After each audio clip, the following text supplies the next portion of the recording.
This episode of the Offroad Show is brought to you by Jeep Action Magazine.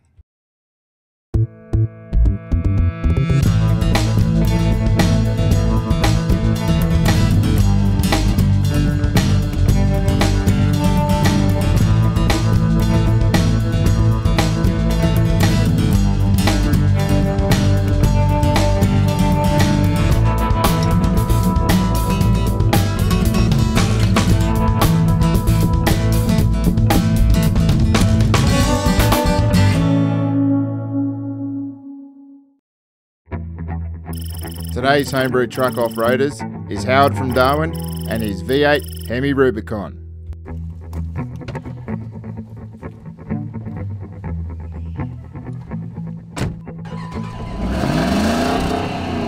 Well, off-roaders, I think the smile on Howard's face just about says it all. But in case you want to know a few details, here they are. We got a Jeep Rubicon, JK, year is about 2008. Had it a little over 12 months now, and we've just fitted the V8 Hemi to it. Yeah, originally it come with the V6 Auto, which all the Rubicons come with. Found a bit lacking in power for my van, so we upped the engine.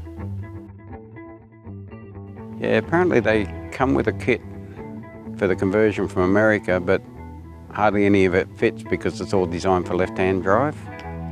So there's quite a bit of alterations going on to, make it all work in the right-hand drive. Yeah, the original V6 was a 3.8 litre with about 147 kilowatt, I think. The Hemi is a 5.7 litre with 320 kilowatts, and I think it's something like 450 Newton-mid torque. It goes.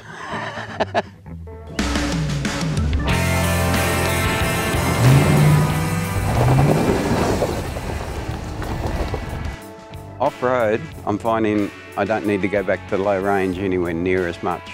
It actually just talks all the way up the hills. It's nice, basically. Yeah, when I bought the car, picked it up from the dealership one afternoon, I'd already organised ARB to do suspension bull bars and things. Next morning they fitted the bull bar on my old winch, put a 4-inch lift, old man Emu under it, and fitted a snorkel for me. The third day I took it off-road and scratched all the side. Worked on the principle, once you get over the first scratches, you're fine. Initially when I was thinking about buying it, I've always wanted the Jeep Green, which it is.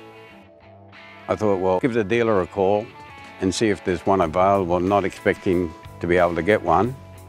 And I said to the dealer I wanted Rubicon, automatic, Jeep Green. I was expecting him to come back and say, yeah, we can't get one for 6 months. He rang back in 2 hours and told me that he had one in Brisbane. He could have it here in a week. I thought it was an omen, I'll buy it. My 60th birthday present it was. Yeah, and for my 61st birthday, I've got my V8. I don't know what I'm going to do for my 62nd birthday, but I'll figure something out. It's a old man Emu kit done by ARB, and originally, when they drove it out of the workshop, it actually lifted the car 4 inches. It comes standard with front and rear locks, 4-to-1 low range reduction, and disconnect front sway bar, which really, you don't have to do much more to them straight off the showroom floor. Oh, I'm glad somebody's still doing proper four-wheel drives. My main reason for buying this was for its off-road ability. And I really wanted something I could rely on to get me back out if things turned a bit messy. Living in Darwin, to go anywhere it is high mileage. The main roads are good. The outback roads, they can be anywhere from good after the grader's gone across them to absolute horror stretches. During the wet, rivers basically flood, so we do get a lot of deep water at times. When I picked up the car from Hammond's, I asked them to put a set of tyres on, and they've put on the Mickey Thompson's ATZs. Yesterday I was very impressed. It was the first time out with them. not real noisy on the highway. A draw system in the rear. I set it up as a complete module, built in a 20-litre water tank, 90 amp hour auxiliary battery, an ARB compressor mounted with hoses so I can just plug out the back, and then a water pump to pump the water from my tank so I could have showers or make coffee, which is good. Yeah, and it's all designed in a module system, and it takes me approximately 10 minutes to remove the whole thing. It just lifts out as a complete box basically. And then for long trips, I remove the back seats, and I've made another unit that sits in there and brings the floor level up to the top of my draw unit. Throughout the back is a lot of space. I've got rear vision cameras fitted, one for the car, one for the van. It's a 60-litre long-range tank that's been fitted. Up in our territory and so forth is heaven. It fills from one filler, and then you pump it from the long-range tank across into your main. Yeah, and another thing, I would add would be a handbrake disconnect.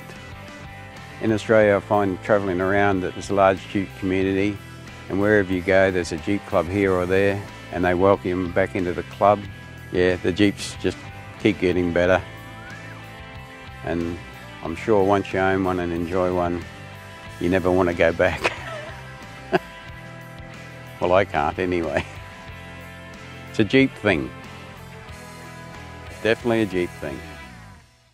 You can see more of Howard's Hemi-powered JK Rubicon in the December issue of Jeep Action magazine. And coming up soon on the Offroad Show, Brave Boys 2009. Don't miss it, off-roaders.